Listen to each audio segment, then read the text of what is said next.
கிருஷ்ணகிரி மாவட்டம் கம்பம்பள்ளி அரசு உயர்நிலைப் பள்ளிக்கு ரூபாய் 60,000 மதிப்புள்ள குடிநீர் சுத்திகரிப்பு இயந்திரம் BCS என்ற தனியார் தகவல் தொழில்நுட்ப நிறுவனத்தினால் இலவசமாக வழங்கப்பட்டது.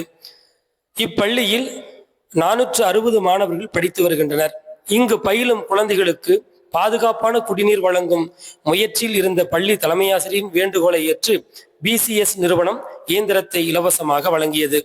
இதனை மாணவர்களுக்கு வழங்கும் நிகழ்வு இன்று 10/4/2026 மதியம் 2 மணி அளவில் பள்ளி வளாகத்தில் நடைபெற்றது.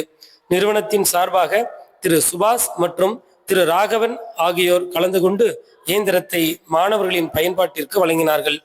அப்பொழுது பேசிய இருவரும் அப்பள்ளிகளில் பயிலும் மாணவர்கள் அரசின் பல்வேறு நலத்திட்டங்கள் மூலம் பலன் பெற்று வந்த போதும் பாதுகாப்பான குடிநீர் வழங்குவது அவசியம் என்பதை உணர்ந்து இந்த நிறுவனம் கடந்த 2 ஆண்டுகளாக இந்த முன்னெடுப்பை செய்து வருகிறது.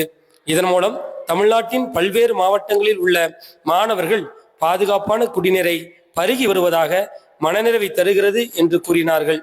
இந்த நிகழ்வில் தலைமை ஆசிரியர் திரு திருவரசு, பெற்றோர் ஆசிரியர் கழக தலைவர் திரு மோகன்ராம், பள்ளி மேலாண்மை குழு தலைவி திருமதி செல்வராணி, இருபால் ஆசிரியர் பெருமக்கள் மற்றும் மாணவர்கள் கலந்து கொண்டனர். வருகை புரிந்தவர்களுக்கு பயனாடை அணிவித்து பள்ளியின் சார்பாக நன்றியை தெரிவித்துக் கொண்டோம். இந்த நிறுவனத்துடன் வழிகாட்டியாக இருந்த திருமதி ரேவதி அம்மையார் அவர்களுக்கும் பயனாடையை அணிவித்து நன்றி கூறினோம்.